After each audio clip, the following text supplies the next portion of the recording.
mind. I guarantee it.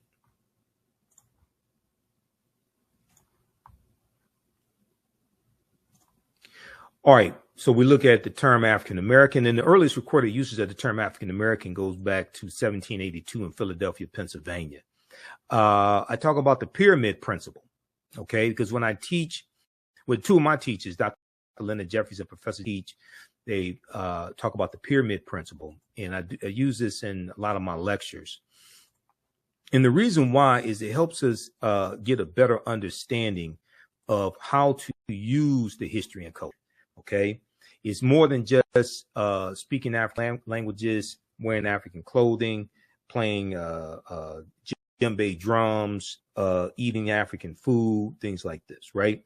So here's a picture of the pyramid of Khafre at Giza, and a pyramid has three sides. At the foundation of the pyramid is African history and culture. Okay. It's African history and culture that gives us our foundation. It gives us our values, our interests, and our principles, our VIPs, our values, our interests, and our principles. This gives us our self-esteem, our self-development, our self-worth. It gives us a cultural paradigm that we see reality through. In our history and culture, especially our history, teaches us about our accomplishments, our achievements, who we've been, where we've been. Okay. Now, a people's history and culture teaches them how to deal with the problems of the past in the present and the future to meet the needs of the community. Now, it's that history and culture, that foundation, that influence our economic empowerment. It influences how we engage in economics, our understanding of economics, and what we do with our economics, what we do with our money. Our $1.6 trillion GDP, gross domestic product, that African Americans have, influences the type of businesses that we have, the type of institutions that we build, but also how we engage in economics. Do we use white capitalism dressed up in red, black, and green and pass this off as black economics or black capitalism?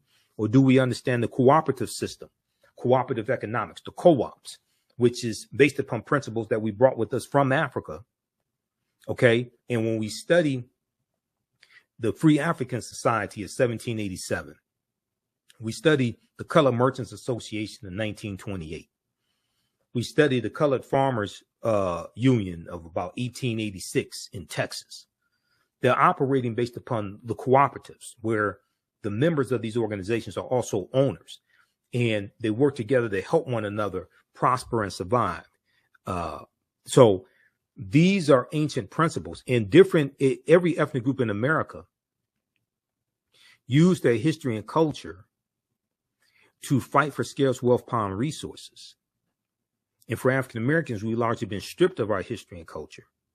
And we're trying to adopt European principles for business and European principles for economic empowerment, things like that, that largely don't work for us. We need to study these Tulsa, Oklahoma, Black Wall Street, North Tulsa, because it was the True Reformers cooperative founded in 1881 that helped produce a lot of the prosperity that they had.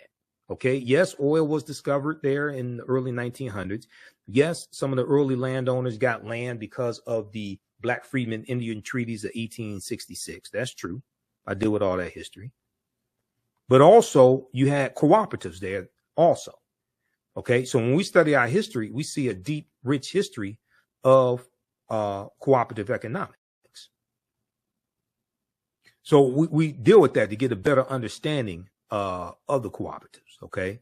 We talk about Dr. David Imhotep as well, in the first Americans with Africans, documented evidence. We look at archaeological discoveries, like the one out of the Greek island of Crete in 2010, where they found stone tools on the Greek island of Crete that date back at least 130,000 years ago.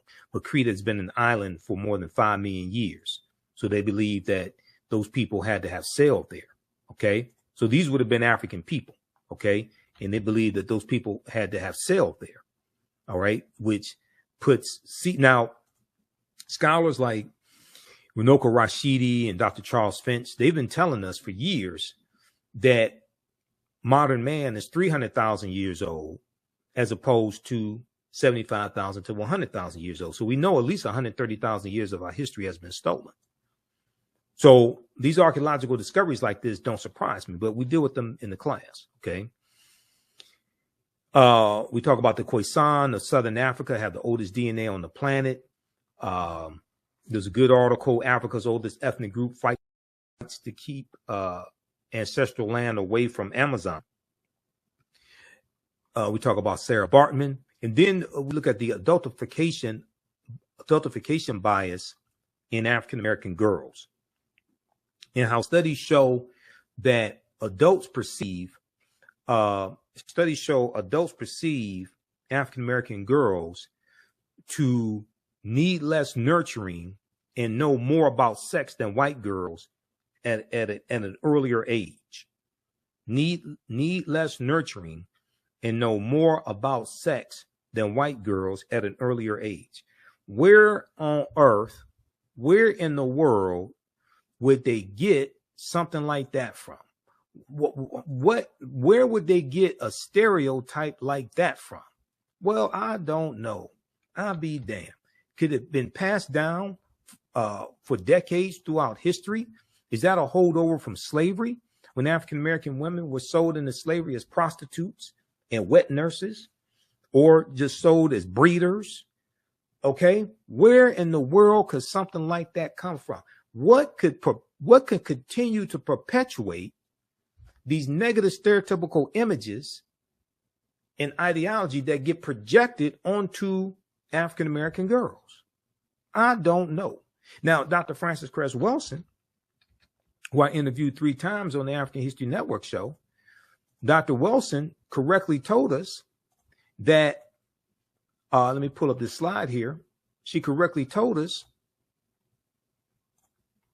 she said, we're the only people on this entire planet who have been taught to sing and praise our demeanment. I'm a bitch. I'm a hoe. I'm a gangster. I'm a thug. I'm a dog. If you can train people to demean and degrade themselves, you can oppress them forever. You can even program them to kill themselves and they won't even understand what happened. Now, unfortunately, I made the mistake of watching Megan Thee Stallion's performance at the Essence Festival 2023. Because on Hulu, if you have the Hulu streaming service, they had the Essence Music Festival prime time and they streamed it live on Hulu. They streamed it live on Hulu. So I saw the weekend, it started like 7 p.m. at night, Friday, Saturday, Sunday. So I watched different performances. Trina performed. I saw Janelle Monáe. I saw Lauryn Hill perform. I saw a number of different performances. Megan Thee Stallion came on. She was the last performance on Sunday. It was actually early Monday morning because she came on. I think she came on about 1 a.m., something like that. And go back and watch my videos where I talked about how horrific her performance was, the vulgar language, the sexually explicit language. And I saw Trina's performance, you know, the baddest B Trina. Okay. You don't know Nan, Trina, that, you know, had the song with Trick Daddy. If you listen to Trina's lyrics in her performance and Megan Thee Stallion's lyrics, Megan Thee Stallion made Trina sound like Mother Goose. Megan Thee Stallion made Trina look like a Girl Scout.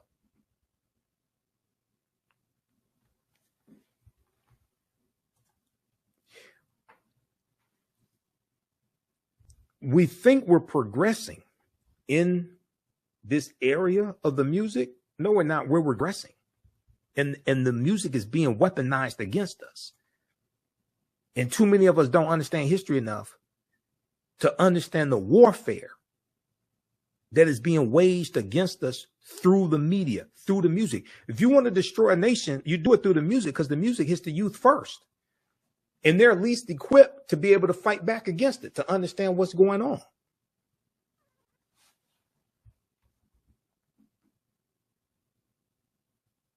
Read the article from okplayer.com. India Ari criticizes Megan Thee Stallion and Janelle Monáe for Sexual Essence Festival performances. Also, watch my critique of the song WAP by Cardi B and Megan Thee Stallion, where I said they will only allow Negroes to put out music like this. They're not going to allow they will never allow Taylor Swift to put out a song like that, because you only protect what you respect. You only protect what you respect. They would never allow a top white female artist to put out sexually explicit lyrics like that, because they know it will bring about the mistreatment of white girls and white women. Now, yes, is there some mistreatment of white girls and white women? Yeah, ain't nothing like black women, nothing like the mistreatment of black girls. And they know if you put out music like that, it justifies the mistreatment. That's why they only allow us to do that. I had somebody say, oh, but Madonna had lyrics. Yeah, show me lyrics from Madonna as sexually explicit as what? From Cardi B and Megan Thee Stallion. They got 60 million views over the first weekend that the video was released and uploaded to Cardi B's YouTube channel. He got 13 million views the first day. It was released on a Friday. That weekend, it got 60 million views. Show me something equivalent that white people are doing, sexually explicit like that, that blows up on social media like that. They don't do that, because you only protect what you respect. They allow Negroes to do that because that's how they expect us to act, because that's how we've been programmed.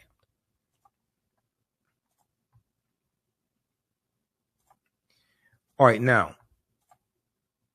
So class number 3, we look at the study done with 130,000 years, the stone tools found on the Greek island of Crete 130,000 years ago. We look at the 2 lost Egyptian cities that we'll look at in the class. One is Tanis Heraklion, which was discovered it was revealed back in 2013. Tanis Heraklion, the lost city of Egypt. And it's believed that it sunk into the ocean about 1,200 years ago. The second one that we'll look at is called Dazzling Aten, and that was discovered just a few years ago. Dazzling Aten, another lost city of Egypt. We'll talk about the 17 pyramids that were found buried underneath Egypt in 2011. And what you're going to find is you're going to have civilizations built on top of civilizations, and they use infrared technology, infrared satellite that can look underneath the earth, and they discovered 17 pyramids buried underneath Egypt. Okay. Another fantastic archaeological discovery. So we look at also what are co-ops to get a better understanding of cooperative economics. So many people, talk about co-ops, but oftentimes they never clearly define what a co-op is. Now, Dr. Jessica Gordon-Nembhard probably wrote the best book, or at least one of the best, dealing with co-ops. The name of her book is Collective Courage. So this is one of the books we cite in the class. You don't have to buy any of these books to follow along in class. Collective Courage, A History of African-American Cooperative Economic Thought and Practice. And I interviewed Dr. Jessica Gordon-Nembhard back in 2014 because she was speaking here in Detroit. I interviewed her, and in the book, she gives example after example of example throughout our history of us using co-ops. And this is a part of history that is not talked about a lot. But what are co-ops? The Black cooperative movement has always been parallel to the Black liberation and civil rights movement. We've mostly heard about the political side of the movement, but you can't name a major Black political leader that didn't point to cooperatives as a pathway to freedom. There's a good article, and this is this article right here probably, I think, was when I first found out about Dr. Jessica Gordon Nembhard, before I did the interview with her. It's called Stop Saying Black People Don't Support Each Other Economically. This is from news1.com, June 30th, 2014. Okay. And as Dr. Francis Cress Wilson, we see there was a resurgence of cooperatives when COVID-19 hit. Mutual aid networks find roots in communities of color. Amid the unfolding disaster of COVID-19 have been moments of generosity, whether it's people pulling together support for college students who've been tossed out of dorms, or collecting money to help restaurant workers, street vendors, and movie theater employees pay for their medicine, groceries, and rent. These mutual aid support networks, in which communities take responsibility to care for one another rather than leaving individuals to fend for themselves, have proliferated across the country as the pandemic turns lives upside down. The nonprofit organization Town Hall Project created Mutual Aid Hub to track all the various collective efforts when the coronavirus began its rapid global spread in March 2020.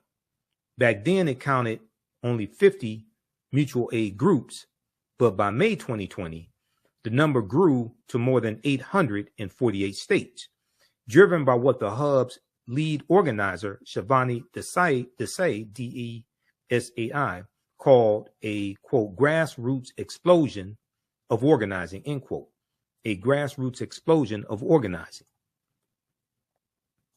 Dr. Jessica Gordon Nembhard, author of Collective Courage, said Black mutual aid societies date back to the 1700s, like the Free African Society in 1787. Free Black Americans pooled resources to buy farms and land, care for widows and children, and bury their dead, okay, and bury their dead. Many started credit unions, which is one of the oldest forms of cooperatives and still exists today. Credit unions, Alpha Kappa Alpha Sorority Incorporated, gained a lot of media attention in 2023 for starting a credit union. Many started credit unions when banks would not serve them. Sociologist and civil rights leader Dr. W.B. Du Bois wrote about enslaved Black Americans pooling money to buy each other's freedom. Okay, so this is in our history, and it comes from African culture. The African Union Society in Rhode Island was established in 1780 as the first Black mutual aid society on record, Dr. Jessica Gordon Nembhard said. The second was the Free African Society, which was founded in 1787 in Philadelphia by Richard Allen and Absalom Jones. And it was founded to provide aid to freed slaves who were denied resources by white institutions. One of the most famous examples of mutual aid are the Black Panther Party survival programs from the late 1960s, through which members distributed shoes, transported elders to grocery stores, offered breakfasts to children, and more. Okay, so this is in our history. Now, like I said, a people's history and culture teaches them how to deal with the problems of the past in the present and the future to meet the needs of the community. And what's happened is we've largely lost that history. We largely don't know that history of how we were economically successful in the past, even those who were freed during slavery, and how many of them were able to economically prosper. Okay. All right, so let me continue. All right, so we talk about Dr. Jessica Gordon Nembhard. We talk about this discovery, this dealing with DNA, Y chromosome in father of all humankind is 340,000 years old. Dealt with a man named Albert Perry in South Carolina who found his DNA traces back to an ancestor 340,000 years ago, about 338,000 years ago. We're older than we thought. New find pushes human origin back 100,000 years. This is the article from NBCnews.com. All now, when these archaeological discoveries take place, all the news outlets have these articles. NBC, ABC, CBS, MSNBC, CNN, NBC News. A lot of times, even Fox News has articles on this. Now, on cable news, you may only see 30 seconds to a minute, if that. But all these news outlets, you go online, they have articles on these archaeological discoveries. We talk about the African presence in Asia and the Khoisan, Sara Baartman, Dr. J. Baartman. Another discovery, mastodon skeleton found in California, dates back about 130,000 years ago. And the paleontologists are saying that the skeleton was smashed apart, and the way it was smashed apart had to be smashed apart by humans.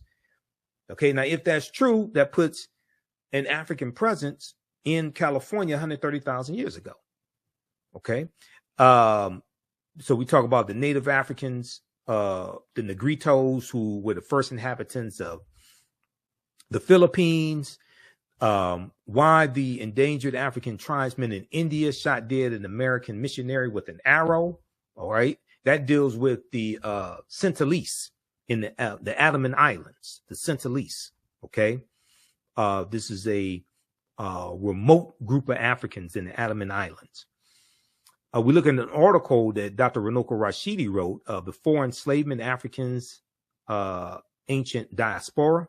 He wrote this article for AtlantaBlackStar.com. I interviewed Runoko 6 times. So I share an excerpt of an interview I did with Runoko. I think it may have been my last interview with him, because we were trying to set up another interview before he passed away. Inside Egypt's 3,000-year-old lost golden city. That's the other lost golden city of Egypt that we, lost city of Egypt we look at.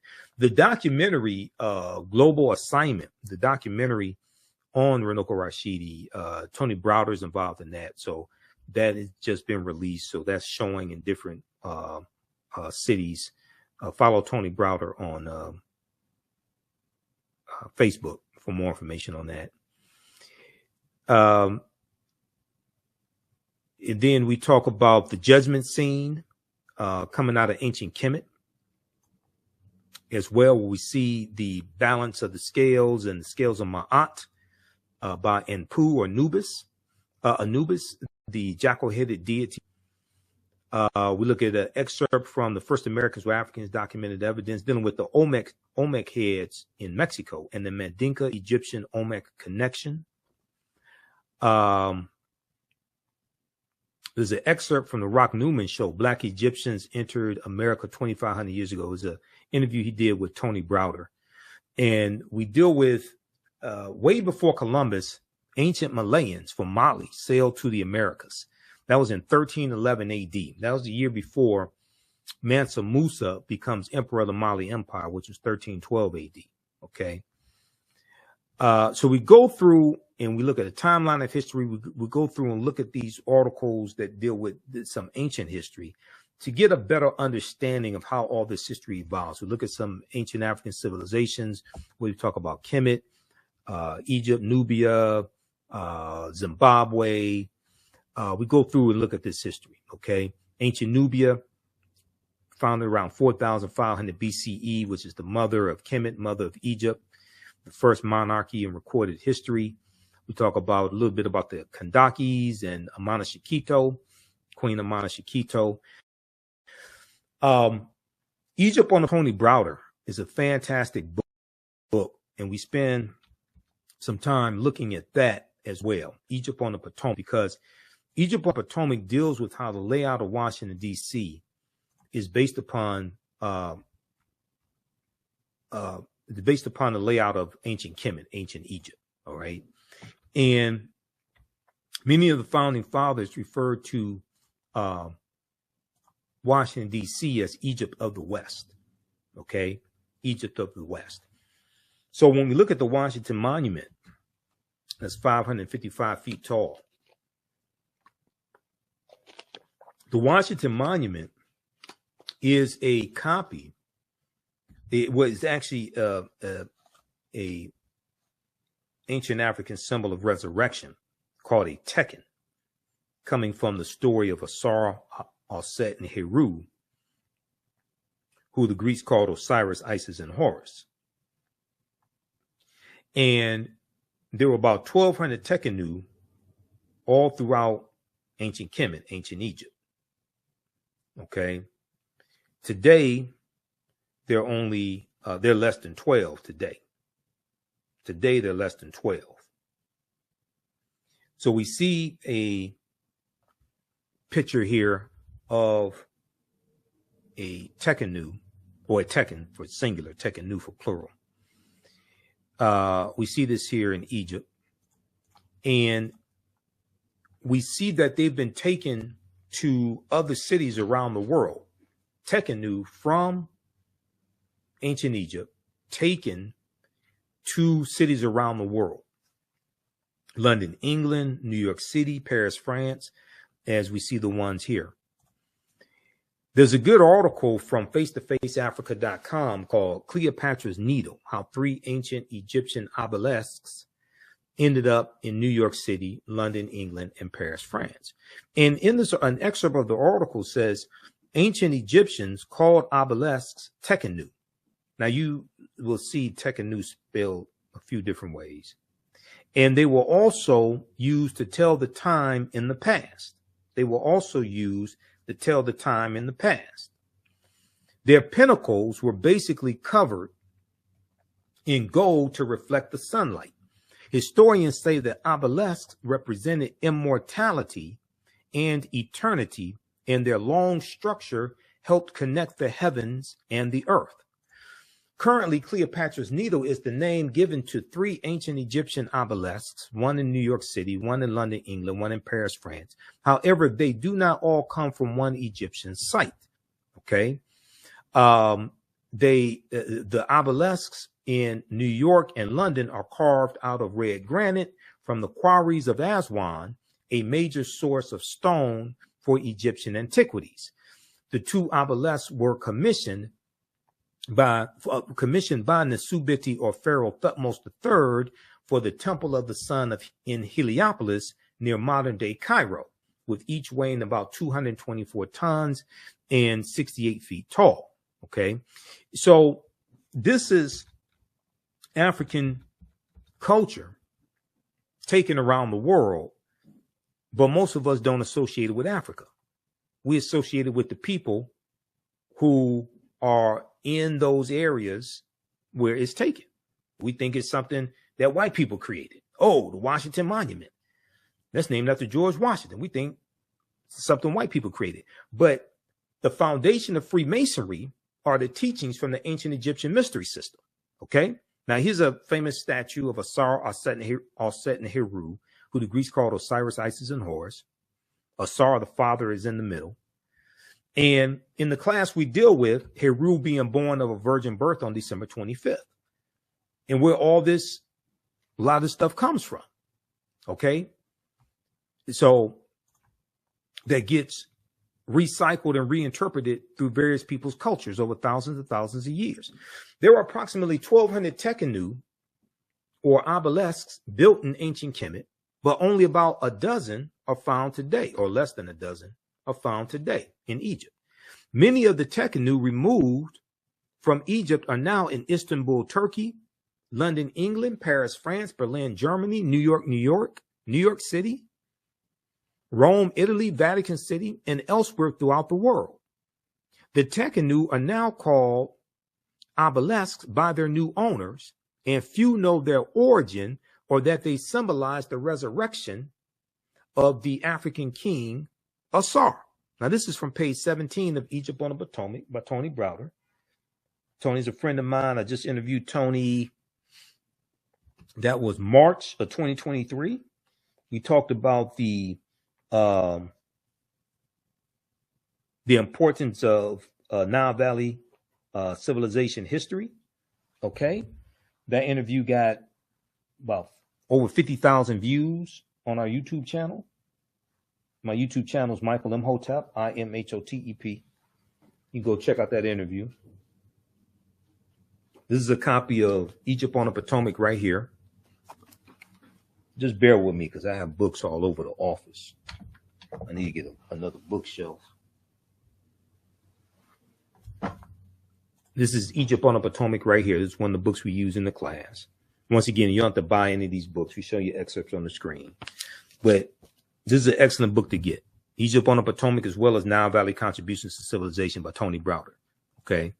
Now, when we look at Freemasonry, because we have to look at Freemasonry, we look at that in the class, in the relationship to ancient Egypt, ancient Kemet, the Nile Valley region of Africa. The word Mason is derived from the Latin words mass and sun. Mass and sun, S-O-N. Mason means child of light and expresses the desire to pursue light, which is a metaphor for the sun, which symbolizes knowledge. The term child of light, or sons and daughters of light, was first used to identify students who had completed 42 years of study in the temples of ancient Kemet. Many Masonic temples were modeled after the temples of ancient Kemet, places where light or knowledge was imparted in a series of steps or degrees. So the whole concept of going to institutions of higher learning and getting your credentials in a series of degrees, associate's degree, bachelor's degree, master's degree, PhD, that whole concept comes out of ancient Kemet, in the ancient Egyptian mystery system, out of the temples, where they went to study for 42 years. The concept of liberal arts, okay? And in Stolen Legacy by George G.M. James, he talks about the 7 liberal arts and the arithmetic and the logic and things like this. He talks about the quivium and the quadrivium, the trivium and the quadrivium, I think it is. But all that comes out of the Nile Valley region of Africa. We associate most of this stuff with Europeans. They learn from us. They learn from us. This is why, if you've seen any of my information dealing with the fight for what people call reparations, reparative justice, my whole concept of reparations as a historian is much different than a lot of this stuff floating around. The reason why, first of all, you have to understand the root concept of reparations means to repair, to make you whole again, to restore you to a state before the damage that was done, to repair a harm that was done. Okay.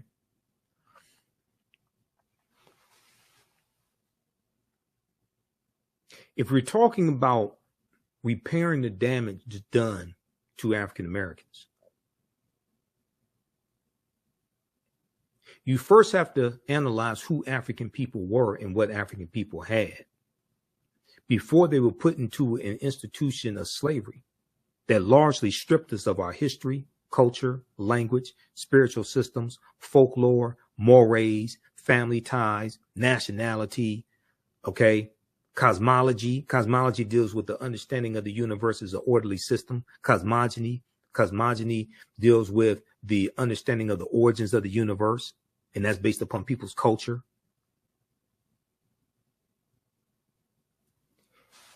You have to analyze who we were before we were put into the institution of slavery and what we had. If you want to talk about repairing the damage of something, if you start the conversation with us already enslaved, stripped of those things, that means you don't understand that you don't understand.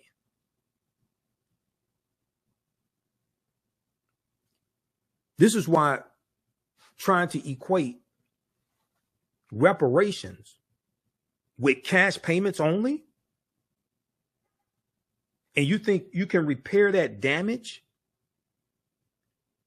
with just cash payments, and you're going to give a people who've been stripped, who most of us still hold the last names of our former slave masters and have been taught to hate ourselves, who have been psychologically damaged.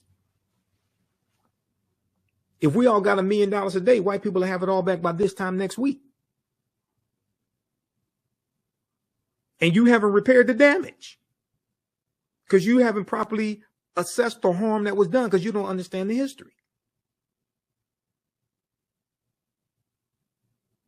Very few people want to be honest enough and say this. I don't give a damn. I'll tell you the truth. I'm not trying to raise money for the next reparations conference. I'm going to tell you the truth. Secondly, you have to understand the history of the laws and policies put in place that inflicted the harm in the first place. This is why the California Reparations Task Force, their final report that came out June 29, 2023, is so important. That 1,000-page report that lays out 12 harms, okay, and lays out 115 policy recommendations. This is why that's so important, because they are looking at fairly analyzing the damage that was done, okay, and they're talking about remedies for the damage that was done. This goes way beyond cash payments. People operate based on people haven't. I can listen to people tell they haven't done the research. So they just equate the damage that was done to cash payments. No, you don't understand the history. So my Kwanzaa presentation I did December 27th, 2023 at King Solomon Baptist Church, I talked about some of this. And I'm going to go to, let me see, let's pull this up. Let's go to this. I want to show this quickly here.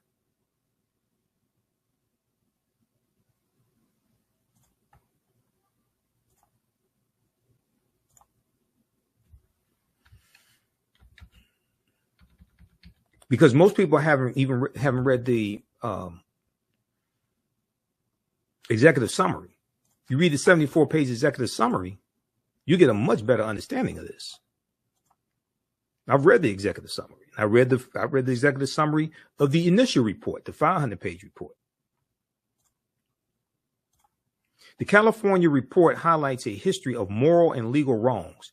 Over 13 chapters and about 500 pages, the interim report's authors recount the moral and legal wrongs the American and Californian governments have inflicted upon their own Black citizens and residents, noting how slavery and subsequent discrimination have exposed Black communities to racial terror and political disenfranchisement, left them with inferior outcomes in health and wealth building, and neglected them and relegated them to segregated neighborhoods and schools. Now, California became a state in the Union in 1850. When they became a state in the Union, they abolished slavery. Now, historians have identified at least 1,500 people who were in some type of semi-slavery state or status. Some people put the number at 4,000. California was not Texas. In June of 1865, when Major General Gordon Granger goes into Texas to deliver General Order Number 3, which we commemorate during Juneteenth, there were 250,000 enslaved Africans in Texas. California is not Texas. California's history is totally different than Texas. But the reparations reactionaries haven't studied the history. So they think California is the same as Texas and Mississippi, Alabama. No. But California does have a deep history of racism. Okay, racism, segregation, redlining, housing discrimination, political disenfranchisement, etc. So they lay out 12 harms here in their final report. Well, in the interim report and the final report. 1, enslavement. 2, racial terror. 3, political disenfranchisement. 4, housing segregation. 5, separate and unequal education. 6, racism in environment and infrastructure. Okay. 7, pathologizing the Black family. 8, control over creative, cultural, and intellectual life. That deals with our royalties being stolen from us in like the music industry. Okay. That's what that's talking about. 9, stolen labor and hindered opportunity. 10, an unjust legal system. 11, mental and physical harm and neglect. 12, the racial wealth gap.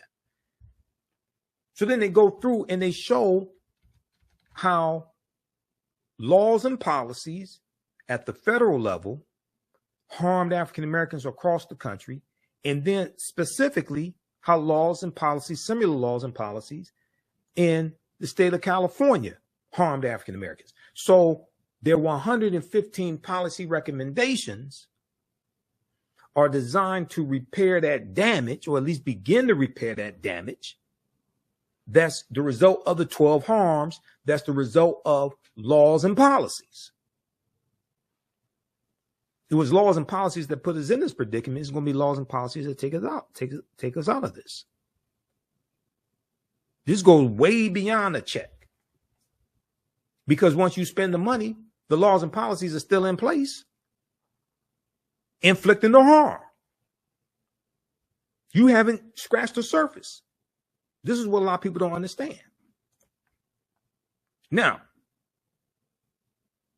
ideally, some form of cash payments can be part of a comprehensive reparations package. Ain't no in the hell.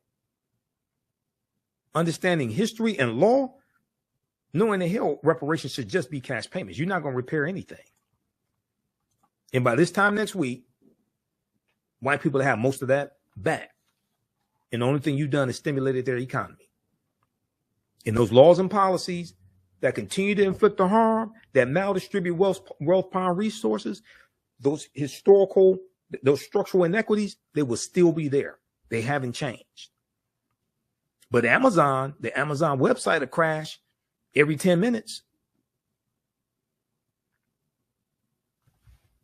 The Mercedes-Benz showrooms will be empty. But the health disparities, maternal deaths of African-American women, 3 times more likely to die during pregnancy or pregnancy-related deaths, that'll still be there. When you look at us being discriminated against, when you look at the values of our homes and valued at $48,000 less than comparable white homes, which is a collective $156 billion, as the Brookings Institute documented a few years ago, that'll still be there.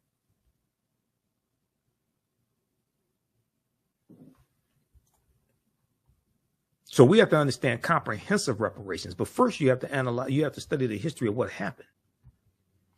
And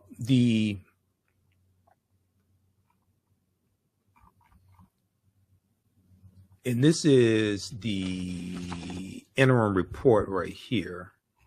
This is the executive summary from the interim report. This Google California Reparations Task Force, it will come up. And then I have the link here also. You can go to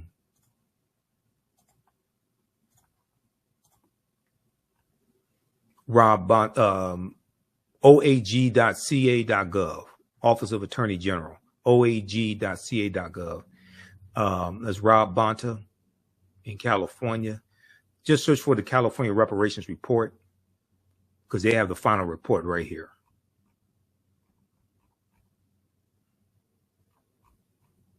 And then you can read the full final report. You can look at the executive summary. It's broken up into chapters, all of that.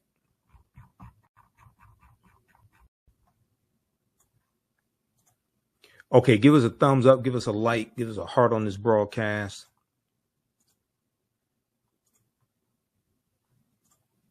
Be sure to register for this 10-week online history course that I teach ancient Kemet, the Moors, and the Maafa. Understand the transatlantic slave trade, what they didn't teach you in school. So we talk about Egypt on the Potomac. I saw an interview that Tony Browder did on News One Now with Roland Martin back in 2015.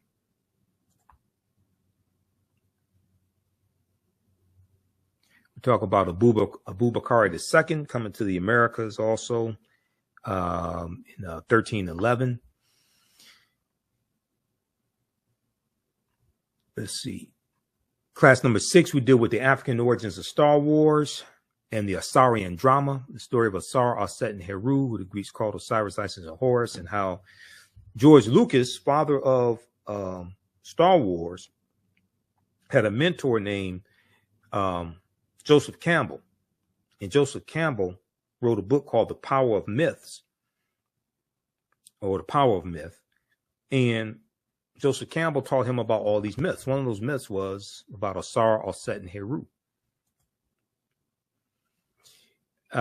We look at excerpts from Nile Valley Contributions to Civilization by Tony Browder and deal with the story of Asar, Aset, Heru, and the virgin birth. Heru being born on December 25th to the Virgin Osset. We talk about Benjamin Banneker as well, and the surveying of Washington, D.C., the Dogon tribe of Mali and Burkina Faso, who discovered the invisible star centuries before Galileo invented the telescope. And they talked about the Series A and Series B star systems. We look at an excerpt of an interview I did with Professor Kaba Hiawatha Khamenei dealing with the African origins of Star Wars and the Assyrian drama. Talk some about Queen Tia of the 18th dynasty, the wife of Imhotep III, mother of Akhenaten and grandmother of Pharaoh or Nasubiti King Tutankhamun. The relationship between Memphis, Tennessee, and Memphis, Egypt. Talk about the Druids in Ireland and how the Druids were practicing a watered-down version of the teachings from ancient Kemet, from ancient Egypt.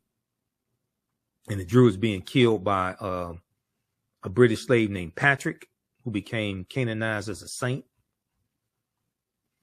So in class 7, we talk about Hannibal Barca, and we know that Denzel Washington is going to portray Hannibal Barca, the Carthaginian general, in a movie directed by Antoine Fuqua, director Antoine Fuqua. I did a video about that. So we talk about Carthage. And Carthage is one of those African empires that Europeans try to claim as their own.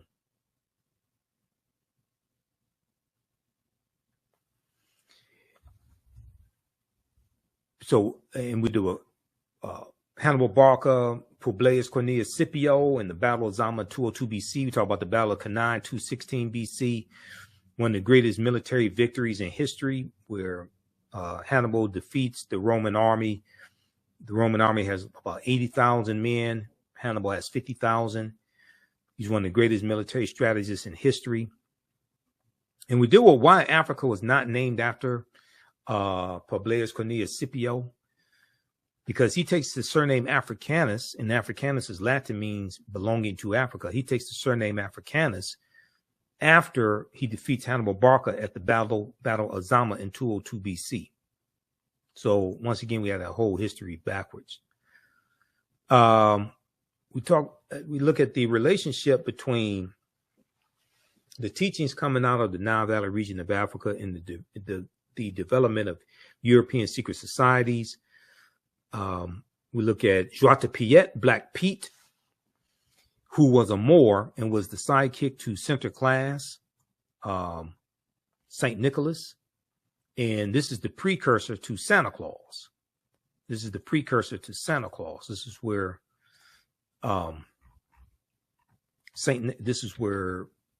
Santa Claus comes from, with the red and white outfit.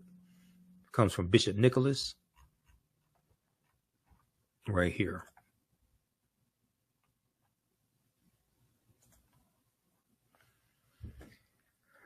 So there's a whole backstory to this myth also. So we deal with that. Let me pull up the slide. So we deal with this also in the class, because this it continues to show the influence of the African Moors. And in the Netherlands, in early November, they celebrate Sinterklaas and Joie de Piet coming to the Netherlands, coming on a steamboat from Spain. And we know it was the Iberian Peninsula, Spain and Portugal, where the Moors go in 711 AD, led by Tariq ibn Ziyad, and the Moors are going to conquer the southern portion of Spain.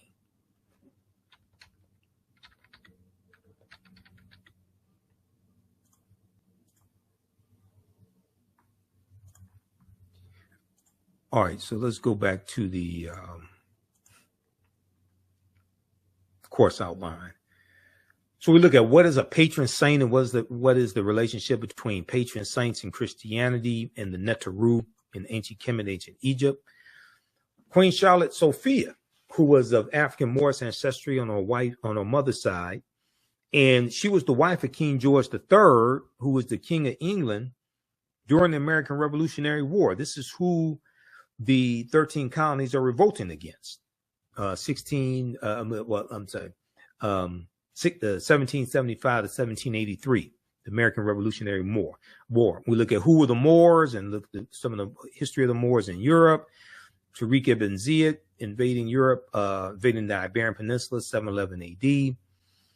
We look at Saint Maurice as well, who was a Moor on the patron saint of Germany. Why are African Moors heads on the national flags of Corsica and Sardinia? This is some more information showing the history of the Moors and the presence of the Moors in Europe. These African Moors heads, because the Moors were there in Corsica and Sardinia, and it took a monumental effort to defeat them. So they're right on the national flags of these island nations.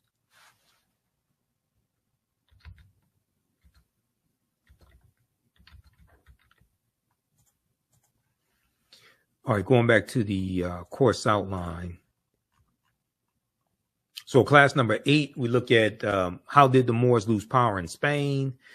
And one of the books we reference is Golden Age of the Moor, edited by Dr. Ivan van Sertima. I have that book around here somewhere. Oh, right here. Golden Age of the Moor. One of the best books dealing with the history of the Moors during the medieval time and in Europe. Golden Age of the Moor, edited by Dr. Ivan van Sertima. Dr. Jose Pimenta Bay is one of the baddest scholars on the history of the Moors. He has a essay in here. Ranoko Rashidi has an essay in here as well. So we talk about the Crusades some, and the first Crusades, 1096 AD. Who were the Knights Templar? And the Knights Templar are important because they were taught by the African Moors. And they learn some of the teachings from ancient Kemet, ancient Egypt, become very powerful. Okay. We look at excerpts from Christopher Columbus and the African Holocaust, Slavery and the Rise of European Capitalism by Dr. John Henrik Clark. Because like I said, Columbus is crucial to understanding the expansion of the transatlantic slave trade. Okay. And we look at where Columbus goes on his 4 voyages. He never comes to the land that we call the United States of America. The closest he comes here is Cuba, which is 90 miles away, about 90 miles away.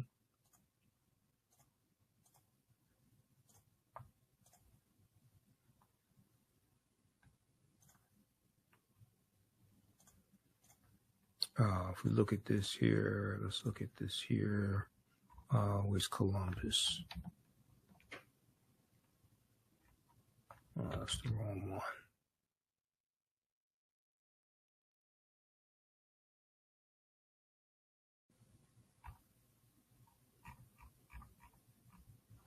Right here, Cristobal Colon. Cristoforo Colombo. Okay. When we look at where he goes on his 4 voyages, and if you go to history.com, official website of the History Channel, and just search for Christopher Columbus, it will show you where he went. He never came to the land we call the United States of America. August 3rd, 1492, he set sail. That's his first voyage. Set sail on the Nina, the Pinta, and the Santa Maria. He goes into the Bahamas, which he calls San Salvador. He goes into Cuba and Hispaniola. We know the western third of Hispaniola is where the island of Haiti is, but all that was a Spanish colony first. And in 1697, the French are going to take over the western third of the island of Hispaniola. And they're going to name it Saint Dominique. But those Africans are going to have a revolt, okay, and call it Haiti, which we call Haiti. Second voyage, September 1493, goes into the West Indies and Boricuan, Puerto Rico, which we call Puerto Rico today. It goes to Jamaica, 1494, conquers all that territory. Third voyage, May 1498, Trinidad and Venezuelan mainland, South America. Fourth voyage, May 1504, he goes into Panama and Honduras in Central America, conquers all that territory. They're going to set up plantations, especially sugarcane plantations. Early, about 1501, 1502, they start taking Africans into those territories and enslaving them. So this is a deep history. And your understanding of politics is directly related to your understanding of history. So when you start getting to this history, especially looking at Spain, things like this, and what Spain conquered, then you start getting a better understanding of what's going on today. Especially in the second class that I teach, that deals with history from 1800 to 1968. Okay, and then we look at the Portuguese are the first ones involved in the transatlantic slave trade starting in 1441, okay, when they go into what's modern day Mauritania. So class number 9, we look at the doctrine of discovery, Dom Diversis, 1452. What is the papal bull amongst the Catholic Church? The Treaty of Tordesillas, June 7th, 1494. Where the Pope divides the non-Christian world between Spain and Portugal and tells them to go out and conquer the non-Christian world.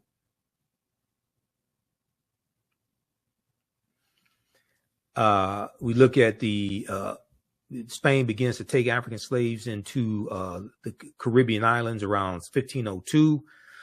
King Charles V and the Asiento de Negros. Okay, King Charles V and the Asiento de Negros of 1518, because you can't understand the expansion of the Atlantic slave trade without understanding the Asiento. And oftentimes people talk about the transatlantic slave trade and don't mention the Asiento. Okay, that's Spain. And this was a license that the Spanish crown gave to slave traders to supply Spanish colonies with enslaved African people. What was the middle? We look at what was the middle passage of the transatlantic slave trade to get a better understanding of that. And there was an essay that Dr. Maleficenti Asante wrote in 2010, rebuking and refuting Dr. Henry Louis Skip the Truth Gates, as one of my teachers, Dr. Leonard Jeffrey, calls him, because oftentimes he skips over the truth. Dr. Henry Louis Gates Jr. And it deals with Gates is wrong about the African involvement in the slave trade, because Gates wrote this op-ed for the New York Times in 2010 called Ending the Slavery Blame Game. And he makes the false argument that Africans were as equally culpable for the transatlantic slave trade as Europeans, which is totally false. That's a lack of understanding of history. So this is an excellent article by Dr. Maleficenti Asante, who coined the term Afrocentricity back in the 1980s. We look at the role of insurance that insurance companies played in slavery. When did the first African come to America that we know of by name? That was probably Juan Garrido in 1513 in Florida. Comes into Florida with the Spanish conquistador Juan Ponce de Leon.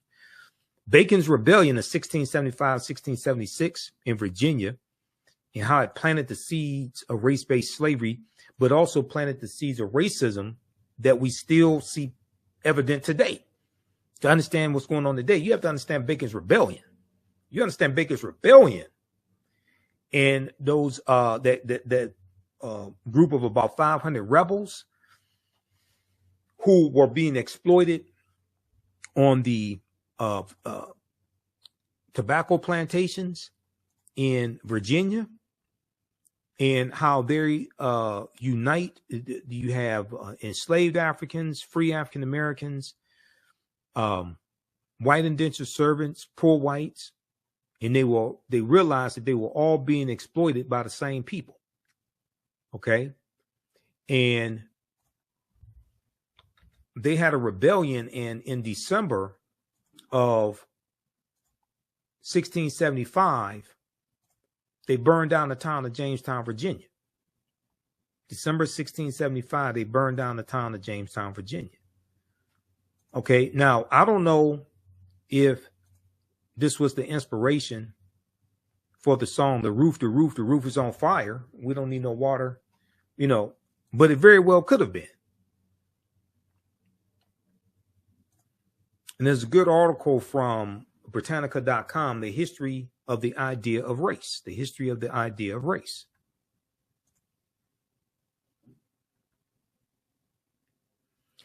On September 19, 1676, Nathaniel Bacon and his followers returned to Jamestown, Virginia, and battled forces. Let me see, that was September. It was in December 1675 where they burned down the town of Jamestown, Virginia. But this is a deep history here.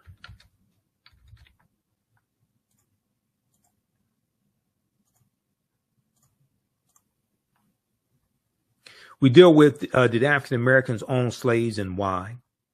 Because oftentimes we were buying family members out of slavery. Okay.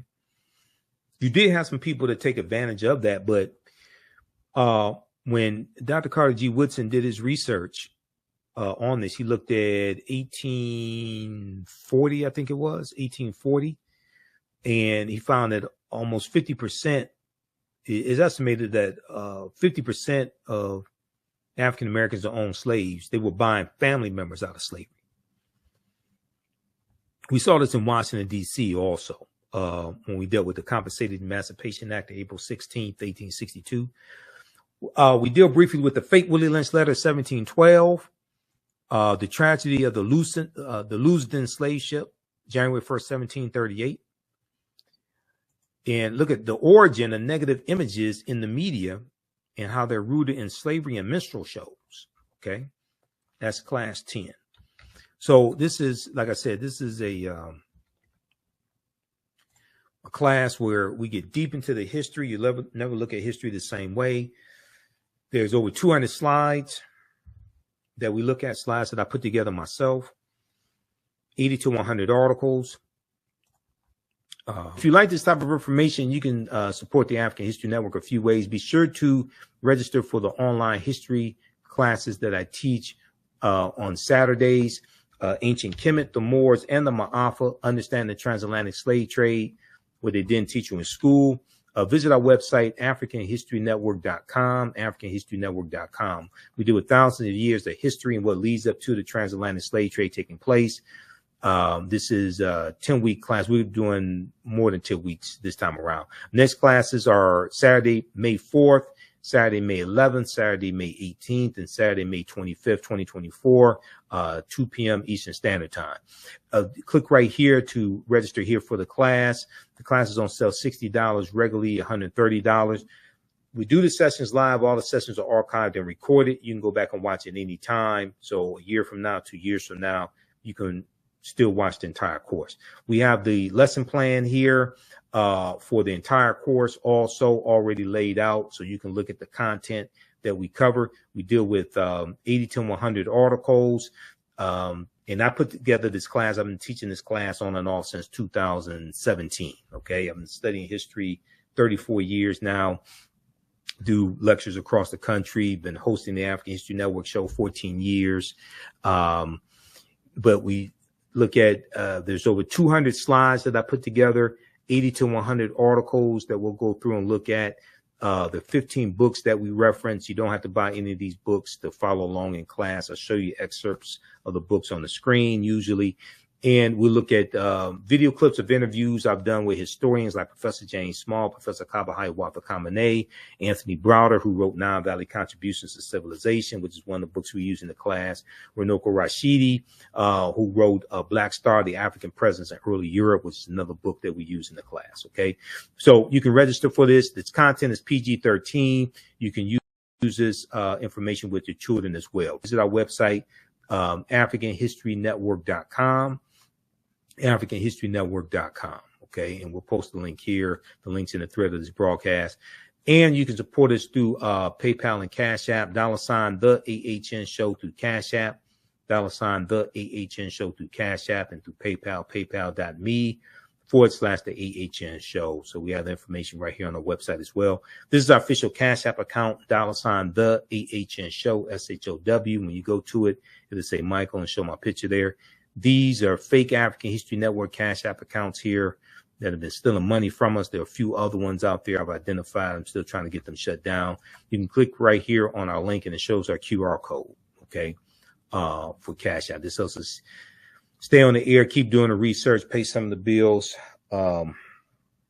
etc. Upgrade equipment, take care of what needs to be done. All right. So look, hopefully you learned a lot today. Register for this course. You can use this information with your children. Like I said, the content is PG-13. It's not overly graphic. I don't do a lot of cursing or anything like that.